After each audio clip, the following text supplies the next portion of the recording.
Hello বন্ধুরা, চলে আসলাম ভিন্ন একটা জায়গায়, বাংলাদেশ বিমান বাহিনীর জাদুঘরে আসলাম। প্রথমে ঢুকলাম, টিকিটটা কিন্তু আপনাদেরকে দেখাতে পারি না। প্রতিটা টিকিট জনপ্রতি 50 টাকা। আমরা 3টে লোক ঢুকলাম। ঢোকার পরে দেখি প্রথমবারে আমাদের সামনে পড়ে যায় ফুল। অনেকগুলো ফুল আছে, অনেকগুলো বিডি মানুষ আছে, পুরুষ মানুষ আছে। সবাই ঘুরতে আসছিল, বন্ধের দিন ছিল সেই জন্য। এখানে আবার দেখলাম এই যে বিমান বাহিনীর পুরানো সেই কি বলে এটারে, যাই হোক দেখছিলেন আপনারা পুরান জিনিস। অনেকগুলো বিমান আছে, সুন্দর সুন্দর সাজানো। এই বিমানে উঠলে কিন্তু ছবি উঠাবেন আপনি, কিন্তু টাকা লাগবে ছবি উঠানোর জন্য। বাংলাদেশ বিমানের একটা বিমান আছে 401, বাংলাদেশ বিমান বাহিনীর এয়ার, খুব সুন্দর দেখলাম। তারপরে বিকেলে সন্ধ্যা একটা সূর্য আমাদের সামনের দিকে আসে, সেই জন্য ভিডিও করলাম।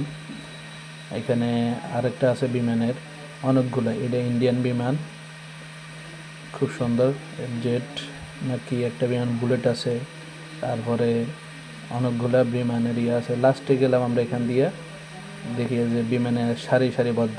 এই বিমানে কিন্তু উঠলে ছবি ওঠার জন্য হলো আপনার সতর্ক হতে হবে, টাকা দিতে হবে। সতর্ক হলো এই, টাকা নিয়ে যাবেন পকেটে করে, ঠিক আছে। আর ছবি উঠাইতে মন চাইলে বিমানে উঠে ছবি উঠাতে পারবেন। কেউ যদি বাস্তবে না যান আমার মতন বিমানের সামনে, তাহলে আপনারা এখানে যেতে পারেন। এখানে যে অন্তত 40 টাকা, মানে কিছু কিছু জিনিস আছে 40 টাকা 20 টাকা, এখানে উঠে ছবি উঠাতে পারবেন, ঠিক আছে।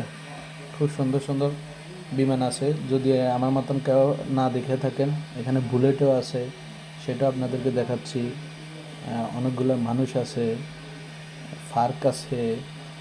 বা এই যে আবার ট্রেন চলে, ট্রেন ঘুরতেছে আশপাশ দিয়া, অনেক মানুষে উঠছে, ঠিক আছে। এখানে সৈয়দপুর জংশনে দেখা যাচ্ছে। আবার এখানে একটা পুকুর পাড় আছে, পুকুর আছে, পুকুরের আশপাশে দিয়ে কিন্তু মেট্রো রেলের মতন ঘুরতেছে, সাথে মেট্রো রেলও আছে। অসাধারণ জায়গা একটা। 50 টাকা দিয়ে ঢুকছি, মোটামুটি পোষায় গেছে। 3টে লোক গেলাম। এই যে এখানে একজন হিরো আছে আমাদের সাথে, একজন ক্যামেরাম্যান আছে। এই সবাই আবার এখানে ব্যাঙের বাচ্চাদের খেলনা আছে, ব্যাঙের মতন কি বলে এটা জানি না, তবে এটা অনেক লোক দেখলাম উঠলো। আমরা উঠি নাই, আমরা ওই যে 50 টাকা দিয়ে ঢুকলাম, ওটা দিয়ে ঘুরতেছি আর দেখতেছি, আর এখান দিয়ে ভিডিও করতেছি আপনাদেরকে দেখানোর জন্য। মোটামুটি ভালোই লাগলো। তবে এখানে একটা জিনিস আছে, ওটা আপনাদেরকে এখন দেখাবো না, এটা পরবর্তীতে কোনো একটা ভিডিওতে দেখাবো। ওই জায়গাটা জন্য অপেক্ষা থাকেন। সুন্দর সুন্দর খেলনা আছে বাচ্চাদের।